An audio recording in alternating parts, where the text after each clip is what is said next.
السلام عليكم ورحمة الله وبركاته. قصتنا اليوم واقعية حادثة في هذا الزمان. نتحدث عن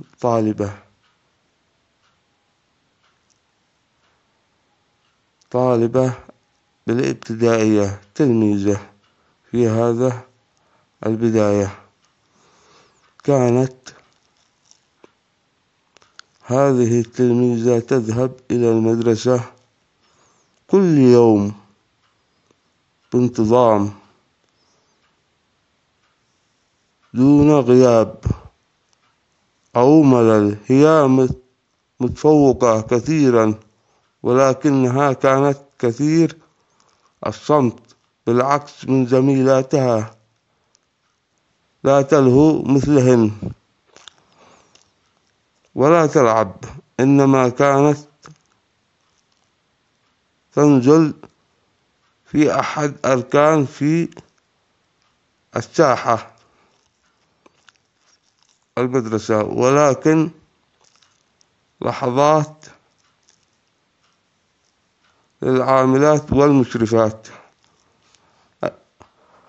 أن هذه الطفلة تدخل المدرسة وحقيبتها فارغة، وتخرج من المدرسة وحقيبتها ممتلئة. ما أشد انتباه المعلمات التي أخذت المعلمة بمراقبة الطالبة، فشكت من الطالبة في التلميذة. أخبرت المديرة بما تشاهد،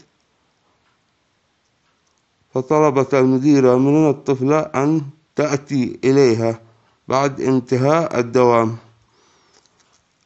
أتت التلميذة وحقيبتها ممتلئة كالعادة، فطلبت منها المديرة أن تفتح الحقيبة لترى ما بها.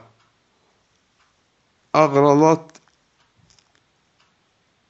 عيناها من البكاء، وطلبت من المديرة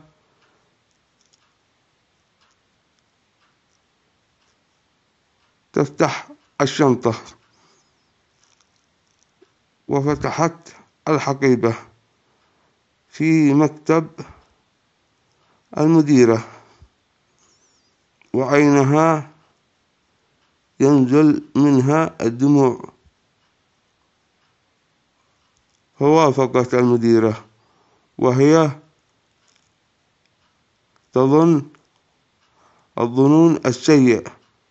فلما فتحت التلميذة الحقيبة، يا ترى ما الذي فيها الحقيبة؟ هي سرقت كما كانت تظن المديرة.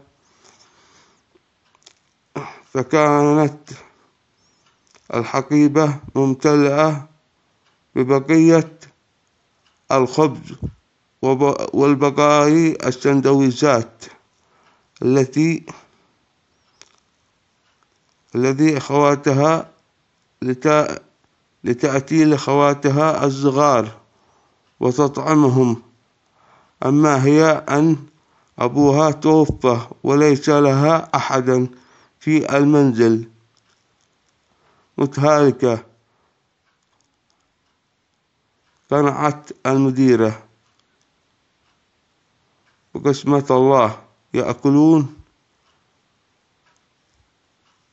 يأكلون الفتيات بلا تنمر، بل الحمد لله رب العالمين في كل لحظة لا يسألون الناس بل الله. كما من الحمد لله على تلك النعمة التي أعطانا الله. انتهت القصة. ليصلكم كل جديد اضغط لايك، وشكرا.